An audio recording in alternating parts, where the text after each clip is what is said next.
It always seems impossible until it is done.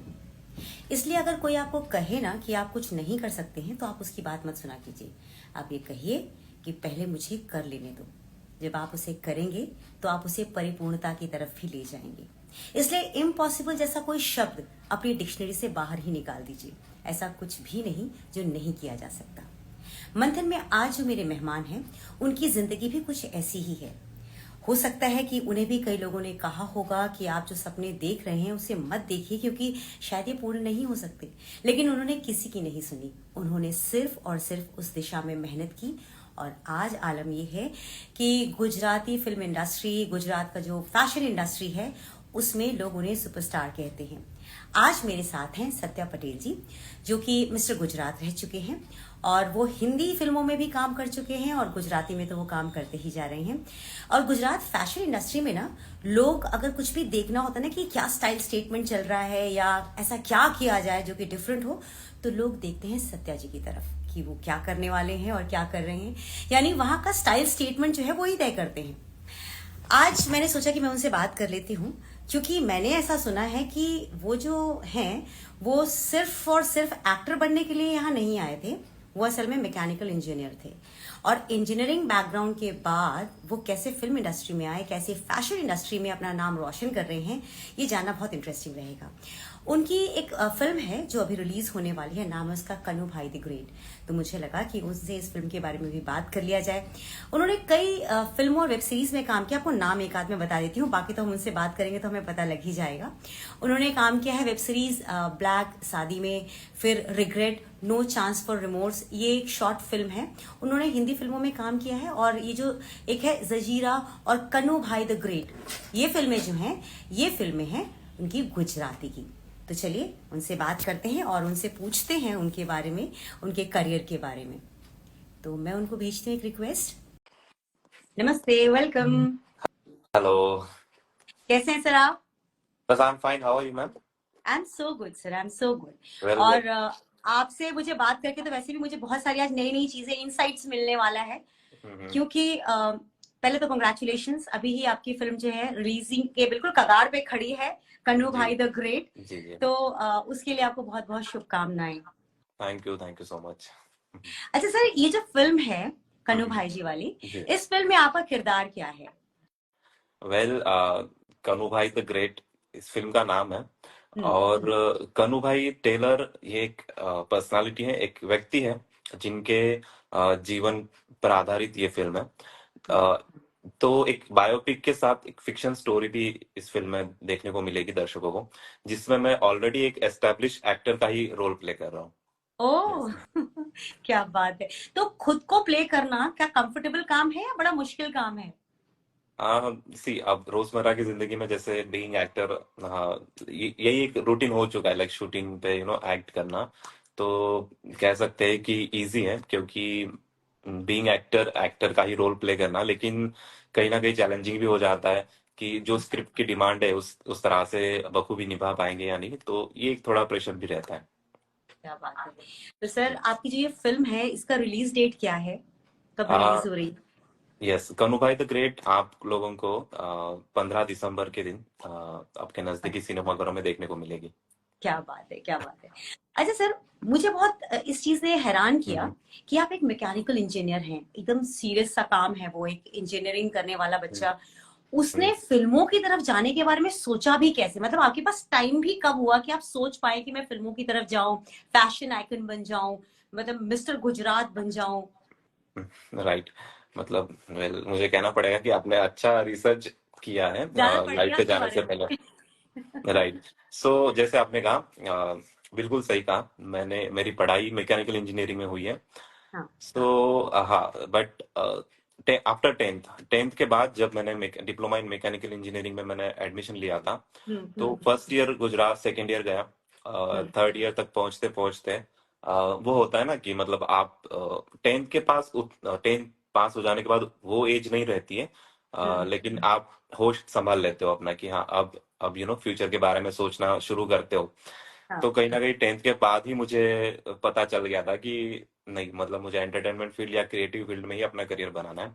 लेकिन होता है ना कि एक इंसान को बेसिक एजुकेशन जरूरी होता है लाइफ में। तो हाँ। इसलिए पढ़ाई ज़रूरी होती है, तो मैंने डिप्लोमा इन मैकेनिकल इंजीनियरिंग की पढ़ाई करी। लेकिन कहीं न कहीं माइंड मेरा प्रिपेयर था कि नहीं, आगे चलकर मैं 9 टू 5 वाली जॉब नहीं करने वाला। मैं क्रिएटिव या एंटरटेनमेंट फील्ड में ही अपना करियर सिलेक्ट करने वाला हूँ। तो यस, सर ये लेकिन पेरेंट्स को कैसे समझाया आपने? ओके। पेरेंट्स को तो बिल्कुल इस बारे में पता ही नहीं था कि मेरे माइंड में ये कुछ चल रहा है। सबसे हाँ। पहले मैंने आई हैव 3 एल्डर सिस्टर्स। हाँ। तो सबसे जो बीच वाली दीदी है मेरी, वो मुझसे ज़्यादा क्लोज है। तो सबसे पहले मैंने उनसे शेयर किया था कि मुझे और उन दिनों में जॉब भी करता था। जॉब करते करते सेटिस्फेक्शन नहीं मिल रहा था, तो मैंने उन्हें शेयर किया था कि मुझे एक्टर बनना है। तो वो काफ़ी सपोर्टिव थे मेरे लिए।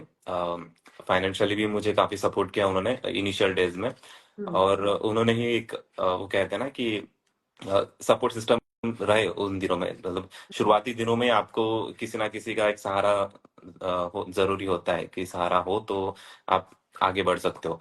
तो वो दीदी ने मुझे मतलब समझा कि ओके, आपको एक्टर बनना है तो yes, you can go ahead. मैं संभाल लूंगी, आई मीन मैं फाइनेंशियली अभी संभाल लूंगी, ऐसा। तो वो मेरे लिए बहुत ही एक पिलर की तरह एक काम कर गया, दीदी का सहारा। उसके बाद मैंने ठान लिया था कि हाँ, अभी हम आगे बढ़ सकते हैं इस फील्ड में। फिर मैंने अपने पेरेंट्स से कहा कि एक्टर बनना है। तो शुरू इनिशियली डेज में थोड़ा सा मतलब अपोज रहा फैमिली का, क्योंकि वो उनकी जगह सही थे। क्योंकि कोई भी पेरेंट्स हो, अपने बच्चों को लेकर थोड़ा कंसर्न होते हैं कि हाँ। पूरे खानदान में, पूरे फैमिली में इस फील्ड का कोई नहीं है, कोई हम्म। गॉडफादर नहीं है हम्म। एक्टिंग, या कोई दूर दूर तक कोई आर्टिस्ट नहीं है मेरे फैमिली में। तो आप इस फील्ड में आगे जा रहे हो तो मतलब कैसे करोगे, या फिर आपके पास कोई सपोर्ट सिस्टम नहीं है, कोई गॉडफादर नहीं है इंडस्ट्री में, तो कैसे सरवाइव करोगे। तो ये हम्म। फैमिली का थोड़ा सा कंसर्न था। लेकिन मैंने हार नहीं मानी, मतलब स्ट्रगल करते रहा। फिर अभी ये है कि फैमिली कंप्लीटली सपोर्ट करती है, उनको भरोसा आ चुका है कि हाँ, इस फील्ड में मैं कुछ कर सकता हूँ और कर रहा हूँ। तो इन दिनों तो फैमिली कंप्लीटली सपोर्ट करती है। मेरे दीदी, पेरेंट्स, सब लोग, इवन रिलेटिव्स भी अप्रिशिएट करते हैं। क्या बात है। लेकिन जब क्या होता है ना, जब आप एक जगह स्टैब्लिश जॉब कर रहे हैं, उसके बाद आप ट्रांजिशन करते हम्म, हैं, आप सोचते हैं कि मेरे को हम्म, फिल्मों की तरफ जाना है। हम्म, वो भी ऐसा आपने चूज किया, फिल्म चूज किया, मॉडलिंग चूज की, जिसमें सबसे पहले घर, फ्रेंड्स, राइट। आसपास वाले वो सबसे पहले लेग पुलिंग करते हैं कि अरे ये राइट। चला हीरो बनने, है ना, हम्म, ये अच्छी खासी नौकरी छोड़ के जा रहा है। तो आज जब आप स्टैब्लिश हो गए हैं, अब आप फेमस हैं, आप गुजरात में भी बहुत ज्यादा जाने माने जाते हैं स्टाइल स्टेटमेंट के लिए, तो आपको क्या लगता है कि वो लोग का रिएक्शन अब आपके लिए, उनका विजन आपको देख करके सब कुछ चेंज हुआ है क्या? हम्म, बिल्कुल चेंज हुआ है। शुरुआत में तो मतलब कोई तुरंत ऐसे भरोसा नहीं करता था कि हाँ। मैं कुछ कर पाऊंगा या नहीं। जैसे आपने लेग पुलिंग की बात करी, फ्रेंड्स तो चलो दूर की बात है, लेकिन खुद के रिश्तेदार ही होते हैं जो सबसे शुरुआत में ज्यादा। आपकी टांग खींचते हैं। जब मैं अपने फेस सोशल मीडिया पे मैं शुरू से एक्टिव रहा हूँ। हाँ। जब मेरे शुरुआती दिनों में मैं मॉडलिंग करता था, तो मॉडलिंग के फोटोग्राफ्स जैसे मैं पोस्ट करता था सोशल मीडिया पे, तो मुझे रिलेटिव्स के ही कमेंट्स रहते थे पोस्ट में कि अभी भी ये भूत अभी सवार है, ये भूत अभी उतरा नहीं है। तो मतलब ऐसे निगेटिव कमेंट्स की वजह से, मतलब डिमोटिवेट करने जैसे कमेंट्स थे। लेकिन उन लोगों को इग्नोर करते हुए मैंने आगे बढ़ना ही समझा, जरूरी समझा। लेकिन अभी ये है कि वही लोग अप्रिशिएट करते हैं मुझे कि हाँ, मतलब एक दिन था जब आप शुरू कर रहे थे और अभी कहाँ तक पहुंचे हो। तो यस, शुरुआती दिनों में थोड़ा सा अपोज रहा है रिलेटिव्स का भी, लेकिन अभी अप्रिशिएट करते हैं। जो आपकी जर्नी रही है जिसमें आपको बहुत स्ट्रगल करना पड़ा है, तो जब आपको लोग बहुत लेट डाउन फील करवाते थे, जब लोग आपको ये कोशिश करते थे बताने की कि तुम नहीं कर सकते हो, तुम काबिल नहीं हो, उस हम्म, वक्त अपना हौसला बनाने के लिए आप क्या करते थे? क्योंकि मुझे लगता है सबसे मुश्किल होता है उस बुरे दौर में अपने आप को हम्म, इकट्ठा करके रखना और फिर आगे बढ़ना। Right, right. बिल्कुल सही बात कही आपने, और स्पेशली इस फील्ड में तो हौसला रखने की बहुत ही जरूरत है। क्योंकि क्या होता है ना, जब पेरेंट्स या रिलेटिव्स ही ऐसे नेगेटिव कमेंट्स करने लगे, या फिर लेग पुलिंग करने लगे, तो इंसान कहीं ना कहीं डगमगा जाता है, उसका हौसला डगमगा जाता है। लेकिन मैं न्यू कमर्स जो है उनसे यही कहना चाहूंगा कि चाहे कुछ भी हो, आपका जो गोल है उससे आप अपना फोकस ना भटकाइए। क्योंकि अगर सबसे पहले तो आपको ये करना है कि आपके पेरेंट्स को आपके भरोसे में लाना है। मतलब पेरेंट्स को इतना भरोसा दिलवा देना है कि आप कुछ कर सकते हो और आप में वो स्किल्स या वो एबिलिटी है कि आप इस फील्ड में सरवाइव करोगे। एक बार आपके पेरेंट्स आप पर भरोसा करने लगेंगे, उसके बाद आपको दूसरे लोगों की परवाह ही नहीं रहेगी। अगर आपकी बिल्कुल। फैमिली और पेरेंट्स आपको सपोर्ट करते हैं, उसके बाद आप खुद ही औरों की चिंता नहीं करोगे। तो सबसे मेन है पेरेंट्स, उनको कन्विंस करने में हाँ थोड़ा वक्त लगता है, क्योंकि इंडियन फैमिली है तो तुरंत से कंसर्न होते हैं अपने बच्चों को लेकर, तो तुरंत से तुम मान नहीं जाती है, लेकिन थोड़ा सा मुश्किल होता है। लेकिन एक बार पेरेंट्स का भरोसा मिल जाने के बाद आई डोंट थिंक कि बाहरी दुनिया का कोई भी इंसान आपको रोक सकता है। बिल्कुल ठीक। आपको दादा साहब फाल्के अवार्ड मिला है। ये one of the most reputed award है जो आपको मिला है। आपको आपके जो जब ये अवार्ड मिल रहा था, उस वक्त आपको कैसा फील हो रहा था? क्या आपको लग रहा था बस मुझे यही चाहिए, या इसके बाद भी मुझे बहुत कुछ चाहिए? वेल, दादा साहेब फाल्के अपने आप में ही बहुत बड़ा नाम है, बहुत बड़ा नाम है। क्योंकि अपने जो भारतीय सिनेमा की दुनिया है, जो फिल्मी जगत जिसे हम कहते हैं, इंडियन फिल्म इंडस्ट्री को शुरुआत करने वाले ही दादा साहेब फाल्के थे, जिनकी वजह से इंडियन सिनेमा की शुरुआत हुई है। तो उनके नाम का ही अवार्ड मिलना बहुत बड़ा अचीवमेंट है। लेकिन हाँ, मतलब मुझे ऐसा नहीं है कि Dada Saheb Phalke Indian television award मिलने के बाद यहाँ पे जर्नी खत्म होगी, ऐसा नहीं है। आगे और भी काफी सारे अचीवमेंट्स है जो हासिल करने हैं, और बखूबी उस राह पर मुझे लगता है कि मैं हूँ। और यस, अब आगे देखते हैं जर्नी कहाँ तक ले जाती है। लेकिन Dada Saheb Phalke Indian television award मिलने के बाद ये कह सकते हैं कि काफी सारी चीजें, मतलब करियर वाइज चेंजेस आए उस अवार्ड की वजह से। काम मिलना भी थोड़ा आसान हुआ, क्योंकि लोगों को एक रिकॉग्नाइजेशन मिल गया कि okay, he is the winner of Dada Saheb Phalke Indian television award. तो उस नाम का बहुत ही असर हुआ मेरे करियर पर। लेकिन उसका एक प्रेशर भी आपके ऊपर बन गया होगा कि एक बार इतना बड़ा अवार्ड मिल गया तो अब मुझे एक्टिंग करना है या कौन सा अपने लिए रोल चूज करना है, उसके लिए भी बहुत चूजी होना पड़ता है आपको। ऐसा राइट। कुछ है? एग्जैक्टली, क्योंकि देखो, ये अवार्ड मिलने के बाद, ये अवार्ड आप जब आपकी एबिलिटीज होती है, आप वेल डिजर्विंग हो, तब मिलता है। और उसको मिलने के बाद आपकी जिम्मेदारियां और बढ़ जाती है कि जो अवार्ड हमें मिला है, उस चीज की जो काबिलियत हम में है वो बरकरार रहे। और वो चीज बरकरार रखने के लिए काफी चीजें हैं जो टैकल करनी पड़ती है अपने परफॉर्मेंस वाइज, या फिर जो फिल्में या जो प्रोजेक्ट हम सिलेक्ट कर रहे हैं उनके क्या सब्जेक्ट्स है, और किस तरह से हमें आगे प्रोजेक्ट करना है, उन सब चीजों पे ध्यान देना होता है। तो यस, ये अवार्ड मिलने के बाद ये चीज आपने सही कही, और ये मैं भी फेस कर रहा हूँ अभी। प्रोजेक्ट्स को सिलेक्ट करते वक्त काफी ध्यान देना पड़ रहा है कि कौन सा बैनर है, क्या कैरेक्टर है, क्या स्क्रिप्ट है, वो सारी चीजें देखनी पड़ती है, सो दैट हम उस जो डिजर्विंग एलिमेंट है जिस वजह से हमें Dada Saheb Phalke Indian television award मिला है, उस चीज को हम बरकरार रख पाए। ऐसा कोई डायरेक्टर है या ऐसा कोई स्टार है जिसको आपको लगता है कि उसके साथ आपको काम करना है, वो कर लिया तो मतलब मैंने काम कर लिया, ऐसा कोई है? हाँ, हाँ, अभी फिलहाल बॉलीवुड इंडस्ट्री में से, फिल्म इंडस्ट्री में से अगर मैं कहूँ, तो अगर हिंदी सिनेमा की बात करूँ तो आयुष्मान खुराना है, कार्तिक आर्यन, विकी कौशल, ये लोग हैं जिन्हें मैं फॉलो करता हूँ। और कहीं ना कहीं एक तमन्ना है कि कभी उनके साथ स्क्रीन शेयर करने का मौका मिले, तो मतलब ये एक ड्रीम है मेरा। उसके अलावा गुजराती इंडस्ट्री में काफी सारे लोग हैं। उसमें से मैं कृष्णा देवी याग्निक जी, जो बहुत बड़े डायरेक्टर है और काफी हिट फिल्में दी है उन्होंने, और बहुत ही बेहतरीन डायरेक्टर है, तो उनकी डायरेक्शन के अंदर मैं काम करना बस पसंद करूंगा।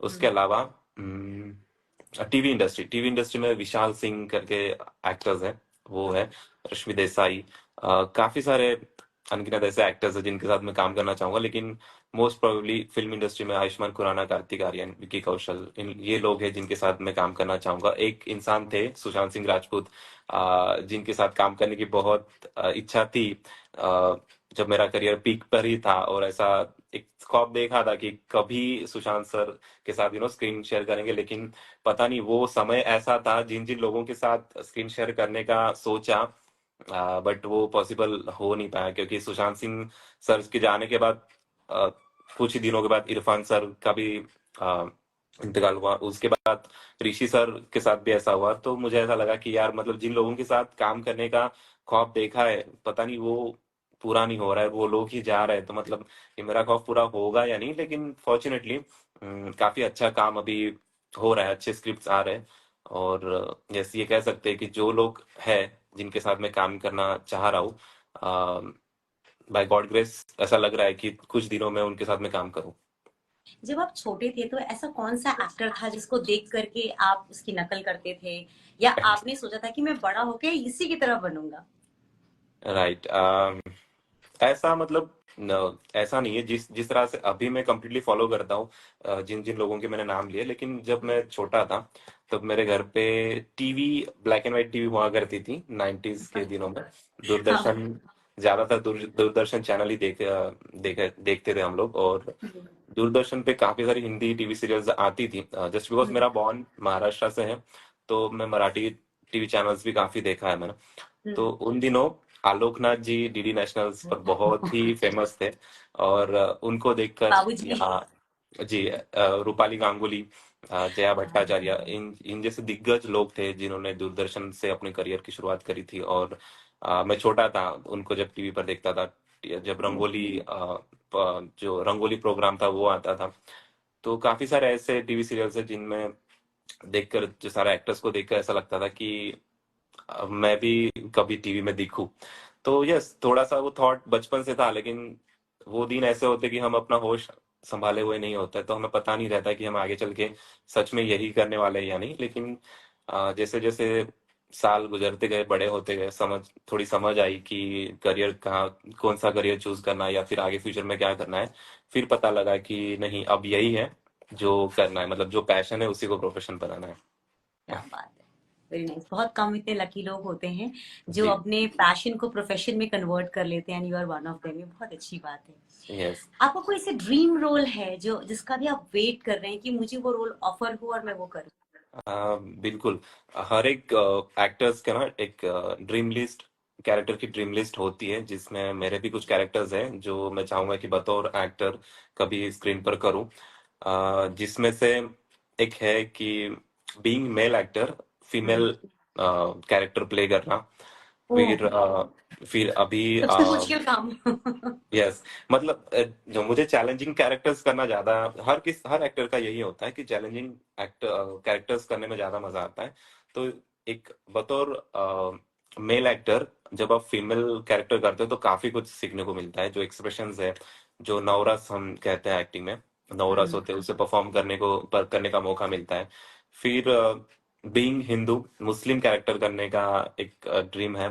अभी एलजीबीटी कॉन्सेप्ट बेस्ड अगर कोई फिल्म या कोई प्रोजेक्ट होता है तो किन्नर, जैसे मतलब आपके कंप्लीटली विपरीत कोई हाँ। कैरेक्टर करने में ज्यादा चैलेंजिंग लगता है किसी भी एक्टर को, तो किन्नर का कैरेक्टर हो गया या फिर ओ वाह। गे कैरेक्टर हो गया। जैसे मैंने कहा, आयुष्मान खुराना को मैं फॉलो करता हूँ, उनके जो सब्जेक्ट होते हैं फिल्मों के चुनने के बहुत ही बेहतरीन होते हैं। तो यस, मैं उनको ही बखूबी फॉलो कर रहा हूँ। और उनको देखकर ही मुझे भी वो प्रेरणा मिली कि आप जैसे हो तो उससे विपरीत कोई कैरेक्टर हो, तो अगर आप उसे निभा पाओ तो आप एक्टर हो। क्या बात तो है! इसलिए से ये गिने चुने कुछ कैरेक्टर है जो मैं करना पसंद करूंगा आगे। आपका फ्यूचर प्लान क्या है, क्या सोचा है आपने? मेरा फ्यूचर प्लान अभी करियर वाइज, मैं गुजरात में ही, अभी वडोदरा वडोदरा में ज्यादा रहता हूँ। लेकिन हम्म। शूटिंग के सिलसिले से मेरा ज्यादा ट्रैवलिंग होते रहता है, हम्म। मुंबई या फिर किसी और सिटी में या फिर अराउंड द गुजरात। लेकिन मेरा फ्यूचर प्लान ये है कि अभी कुछ प्रोजेक्ट्स, अच्छे खासे प्रोजेक्ट्स गुजरात रीजनल इंडस्ट्री में करने के बाद मैं मराठी इंडस्ट्री में भी जाना चाह रहा हूँ। और हम्म। साथ साथ मैं बॉलीवुड में भी स्टेप इन करने वाला हूँ विद इन 1 और 2 इयर्स। लिए लोग यूजुअली कहते हैं कि उन्हें ना किसी गॉडफादर की जरूरत होती है। हम्म। तो क्या आपको ऐसा लगता है अपने करियर के लिए भी कि मुझे किसी गॉडफादर की जरूरत है और उनके सहारे से मैं ज्यादा आगे जा पाऊंगा?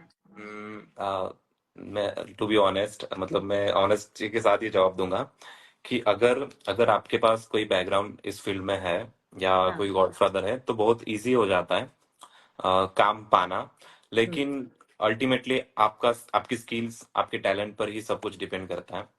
आपके पास रेफरेंसेस हो या ना हो, या फिर कोई गॉडफादर हो या ना हो, एंड ऑफ द डे आप में कितना टैलेंट है, कितनी स्किल्स है, कितनी एबिलिटीज के साथ आप काम कर रहे हो, दैट डज मैटर्स।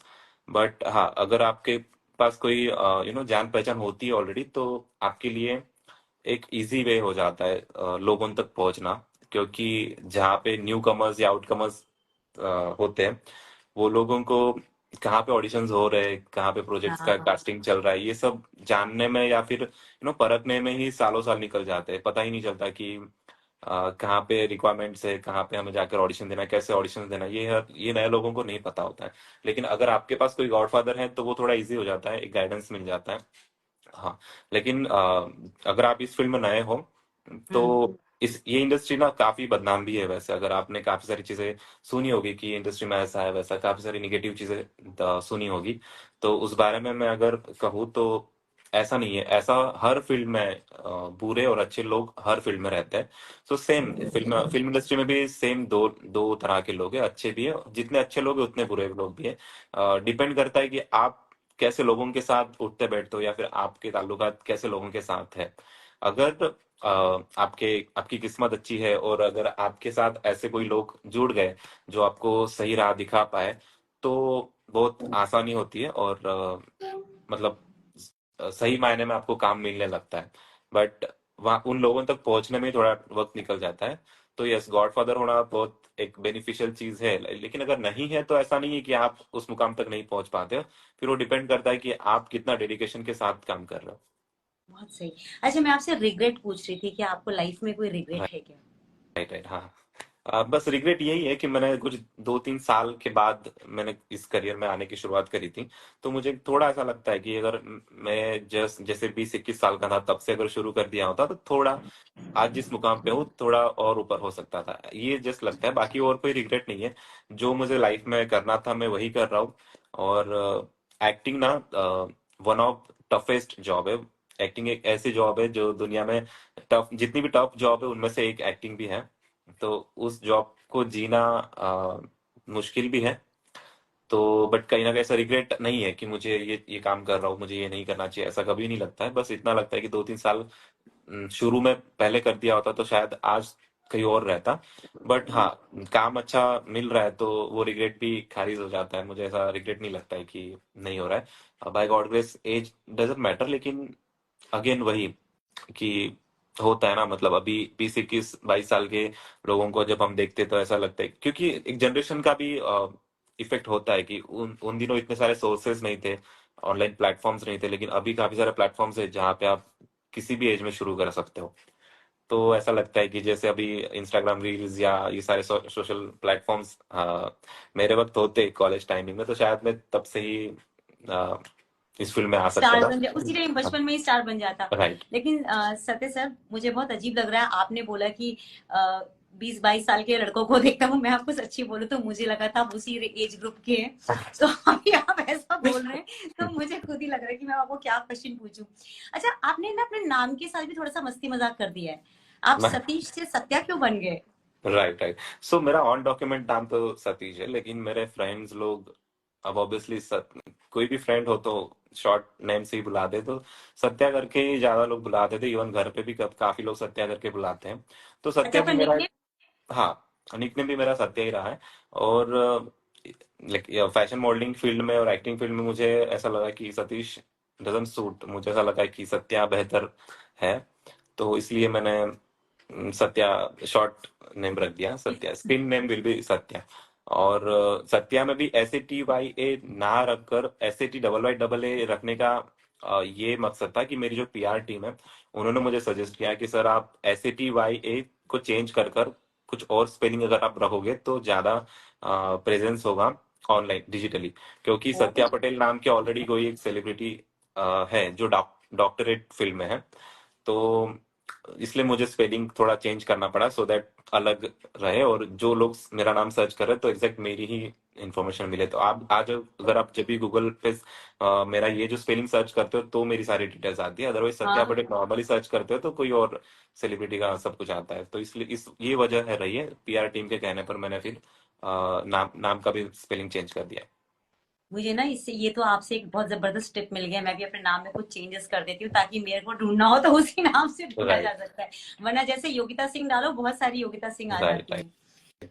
अच्छा, आपके आपने जो अपनी लाइफ में जितना कुछ काम किया है, हम्म जितने भी समय से आपका स्ट्रगल रहा हो या जो अचीवमेंट रही हो, हम्म अगर आपको अपनी जर्नी में से कोई 3 इम्पोर्टेंट लेसन्स शेयर करना हो उन लोगों के साथ जो लोग स्ट्रगल कर रहे हैं हम्म या इस इंडस्ट्री में आना चाहते हैं या इस इंडस्ट्री को छोड़ के कहीं पे भी जाना चाहते हैं, पर थोड़ा हौसला कम है उनके अंदर, तो राइट उनको आप क्या गाइडेंस देंगे? I need just 3 lessons from you. Okay जैसे आपने 3 लेसन्स कहे मैं उसे 3 बेसिक मंत्रा कहूंगा इस फील्ड में अगर सरवाइव करना है तो जी। सो दैट विल बी जो सबसे पहला रहेगा कि अगर आपको इस फील्ड में आना है ना केवल इस फील्ड में किसी और फील्ड में भी अगर आप में सेल्फ कॉन्फिडेंस है हम्म। आत्मविश्वास जिसे हम कहते हैं वो है तो आप इस फील्ड में नहीं किसी और फील्ड में भी कुछ हासिल कर पाओगे एक कॉन्फिडेंस के बिना कुछ नहीं है आप सिर्फ सोचोगे कि एक्टर बनना शायद मैं एक्टर बन जाऊं या शायद मैं मॉडल बन जाऊं या जो भी आप सोच रहे हो अगर वो सोचने तक ही सीमित है तो नहीं हो पाएगा अगर वो कॉन्फिडेंस वाकई में आप में कॉन्फिडेंस है कुछ करने का तो ही इस फील्ड में आगे बढ़ पाओगे दूसरी जो चीज है दैट इज डेडिकेशन डेडिकेशन आप में वो डेडिकेशन होना चाहिए कि हाँ मुझे ये चीज करनी है और उस चीज के लिए आप कितने डेडिकेटेड हो वो बहुत मैटर करता है ना कि चलो देखा देखी में आपने किसी फ्रेंड्स को देख लिया या फिर रिलेटिव्स को देख लिया कि ये कर रहा है तो मैं भी करूंगा तो वो कर रहा है तो मैं क्यों ना करूँ ऐसा बट आप बिना डेडिकेशन के साथ कर रहे हो सिर्फ ऐसे ही करते जा रहे हो बिना कुछ सोचे समझे राह पे चल रहे हो तो कुछ हासिल नहीं होने वाला विदाउट डेडिकेशन कुछ नहीं होगा ना इस फील्ड में ना किसी और फील्ड में और सबसे अहम और तीसरा एलिमेंट है दैट इज पेशेंस इस फिल्म में मैं कहना चाहूंगा कि इस फिल्म में इस पैशन एलिमेंट का बहुत ही जरूरत होता है बाकी फिल्म में तो चलो हो सकता है लेकिन एक्टिंग और मॉडलिंग फिल्म में पेशेंस के बिना कुछ नहीं हो सकता पेशेंस की बहुत ही जरूरत होती है क्योंकि लोगों को सालों साल लग जाते हैं कुछ मुकाम हासिल करने में तो अगर आप में पेशेंस नहीं है स्ट्रगल करने का रिजेक्शंस देखने का या फिर मतलब ट्राई करते रहने का पेशेंस नहीं है अगर आप चाहोगे कि एक शो दो शो या फिर एक फिल्म दो फिल्म करने के बाद आप सब कुछ मुकाम हासिल हासिल कर लो अगर ऐसी आपकी चाह है तो नहीं होगा वो विदाउट पेशेंस नहीं होगा आपको पेशेंस रखना ही पड़ता है क्योंकि रातों रात कुछ नहीं होता है तो यस ये बेसिक चीज है बेसिक मंत्राज है सेल्फ डेडिकेशन सेल्फ कॉन्फिडेंस और पेशेंस ये 3 चीजें हैं जिनकी बहुत जरूरत है इस फील्ड में मतलब ये आपका सक्सेस मंत्रा भी यही है, आप यही 3 चीज हाँ करते हैं इसलिए आप सक्सेसफुल हैं। जी इसके साथ और एक चीज है जो भी बहुत जरूरी है कंसिस्टेंसी अगर आप 1 महीना 2 महीना ट्राई कर रहे हो फिर 6 8 महीना गैप ले रहे हो फिर वापस ट्राई कर रहे हो फिर वापस गैप ले रहे हो तो नहीं हो सकता कंसिस्टेंसी है आप बाकी सारी चीजों में से फोकस हटाकर केवल इस चीज पे फोकस रख रहे हो कंसिस्टेंसी रख रहे हो कंटिन्यूअसली आप ट्राई करते जा रहे हो कंटिन्यूअसली आप प्रोजेक्ट्स पर प्रोजेक्ट्स या कुछ ना कुछ काम करते जा रहे हो तो ये कंसिस्टेंसी है जो कह सकते हैं consistency is the key to achieve वो सक्सेस तो हाँ ये एक स्टेप है कंसिस्टेंसी अगर आप में है तो आप वहां तक पहुंच पाओगे जहां तक आप पहुंचना चाहते हो अगर चलते चलते अपने फैंस को कुछ कहना है तो क्या बोलेंगे आप? फैंस को तो जितना थैंक यू का उतना कम है क्योंकि उन लोगों की वजह से ही हम है मेरा ये मानना है मैं फैंस का मैं फैन हूँ क्योंकि क्या होता है ना जब हमें उनकी ओर से अप्रिसिएशन मिलता है उनकी ओर से रिकॉग्नाइजेशन मिलता है तो हमें पता चलता है कि हम वाकई में अच्छा काम कर रहे हैं या नहीं कर रहे बाकी देखो निगेटिव कमेंट्स करने वाले या ट्रोलर्स तो काफी सारे रहते हैं लेकिन जो फैंस है जो आपको सपोर्ट करते हैं अगर अ, उनकी सराहना आपको ना मिले तो आप कुछ नहीं हो फैंस के बिना हम लोग कुछ नहीं है तो यस फैंस को थैंक यू ही कहना चाहूंगा कि हमेशा साथ में रहने के लिए that's so lovely, so kind of you. आपसे बात कर सकते हैं सर, बहुत अच्छा लगा आपकी जर्नी समझना। आपने बहुत स्टेबल तरीके से अपने बारे में भी बताया, अपने करियर के अप्स एंड डाउन्स भी बहुत प्यार से समझाया। उसके लिए आपका बहुत बहुत आभार, बहुत बहुत धन्यवाद। और बहुत बहुत शुभकामनाएं आपकी फिल्म के लिए जो कन्नू भाई द ग्रेट रिलीज होने वाली है। और पद्मश्री अवार्डी है कन्नू भाई जी जी, तो ये हम सबके लिए बड़ी फख्र की बात होगी उनकी मूवी को, उनकी लाइफ जर्नी को मूवी में देखना। It's going to be a pleasure for all of us. तो मेरी तरफ जी से आपको और आपकी पूरी टीम को बहुत बहुत शुभकामनाएं। अब यूं ही आगे बढ़ते रहिए, जी हम फिर मैम बात करेंगे आपकी फिल्म रिलीज के बाद। थैंक यू सो मच और फिल्म के बारे में थोड़ा छोटा सा एक ब्रीफ देना हाँ, चाहूंगा बताइए कि सर। ये जो फिल्म है कन्नू भाई द ग्रेट 15 दिसंबर से आपको अपनी सिनेमा घरों में दिखने को मिलेगी। तो कन्नू भाई ग्रेट कन्नू भाई द ग्रेट ये फिल्म है कन्नू भाई टेलर जी के बारे में, जिनकी बायोपिक है, जिनके जीवन पर आधारित ये फिल्म है। बेसिकली जब प्रोड्यूसर और डायरेक्टर के साथ मेरी मुलाकात हुई थी इस फिल्म को लेकर, तब हम्म, उन्होंने मुझे इस फिल्म की कहानी के बारे में बताया था। तब मुझे पता चला कि मैं गुजरात में रहता हूँ, बीइंग गुजराती, मेरे ही गुजरात मतलब मेरे स्टेट में एक ऐसे व्यक्ति है जो पद्मश्री अवार्डी है, जिन्होंने बहुत बेहतरीन काम किया है। खुद एक फिजिकली डिसेबल होने के बावजूद औरों के लिए उन्होंने बहुत सोशल वर्क किया है, बहुत कुछ मदद की है। आज 400 से ज्यादा अपंग बच्चे, जो विकलांग बच्चे उनके साथ हम्म, रहते, उनके साथ एजुकेशन ले रहे हैं। तो इतने प्रेरणादायी व्यक्ति है जो अपने गुजरात के, जिनको पद्मश्री अवार्ड मिला है, और उनके बारे में हम जानते ही नहीं है। आज की यूथ ऐसे लोगों के बारे में जानती ही नहीं है। तो राइट। जब मुझे स्टोरी के बारे में पता चला, तब मुझे लगा कि अरे ये व्यक्ति अपने ही स्टेट का एक गौरव है, अपने इंडिया का एक प्राइड है। तो क्यों इस फिल्म का पार्ट होना तो गर्व की बात होगी। तो तभी मैंने सोच लिया था कि ये फिल्म मैं करूंगा, और मैंने तभी तुरंत हाँ कह दिया था कि इस फिल्म का पार्ट बनने के लिए मैं बिल्कुल नहीं सोचने वाला। आप जब भी जो डेट्स दे रहे हो, उस डेट्स में शूटिंग हम चालू करेंगे। ओके। तो यंगस्टर्स से भी मैं ये कहना चाहूंगा कि आज हम रोजमर्रा की जिंदगी में देखते हैं लैपटॉप या स्मार्टफोन्स में हम इतने मशगूल रहते हैं कि इन सारी चीजों से वंचित हो जाते हैं, हम लोग वंचित रह जाते हैं कि हमें इन लोगों के बारे में कुछ जानने को ही नहीं मिलता, जिनके बारे में हमें वाकई में जानना चाहिए। तो ये कन्नू भाई द ग्रेट ये फिल्म है जिनके बारे में हम दर्शा रहे हैं, कन्नू भाई टेलर। तो आई एम श्योर इस फिल्म में बहुत सारे सोशल ओरिएंटेड मैसेजेस है, जो यूथ के लिए बहुत हेल्पफुल रहेंगे। तो जितने भी लोग आज जुड़े हैं, मैं इन सबसे कहना चाहूंगा कि 15 दिसंबर को हमारी फिल्म कन्नू भाई द ग्रेट रिलीज हो रही है, तो आप विदाउट फेल देखने के लिए जाइएगा। आपके काफी कोई सारे लोग दोस्त हैं। भी हैं, तन्मय पांडे ऑफिशियल, कहते हैं परसों मिलते हैं भाई। यहाँ पे उन्होंने मिलने का प्लान भी आपके साथ फिक्स कर लिया है। अच्छा, तन्मय, हाय तन्मय। तन्मय इज असिस्टेंट डायरेक्टर। मैं अभी अच्छा। और एक फिल्म की शूटिंग हम करने जा रहे हैं, परसों से हम फ्लोर पे जा रहे हैं हाँ, उस वो फिल्म लिख का। रहे थे कि ये मेरी फिल्म के हीरो हैं। राइट। उन्होंने तो लिखा उस था। जी उस फिल्म का फर्स्ट शेड्यूल शूट हो चुका है अभी। पहली 1 दिसंबर से हम दूसरा शेड्यूल शूट करने के लिए जा रहे हैं। तो यस, वो इसीलिए कह रहे हैं कि मिलने वाले हैं। परसों मिलते हैं। Right. Lovely lovely. आपको नई फिल्म के लिए भी बहुत बहुत शुभकामनाएं, और अच्छे से काम ऐसे ही करते रहिए, हम सबको एंटरटेन करते रहिए, हम लोगों का मार्गदर्शन करते रहिए।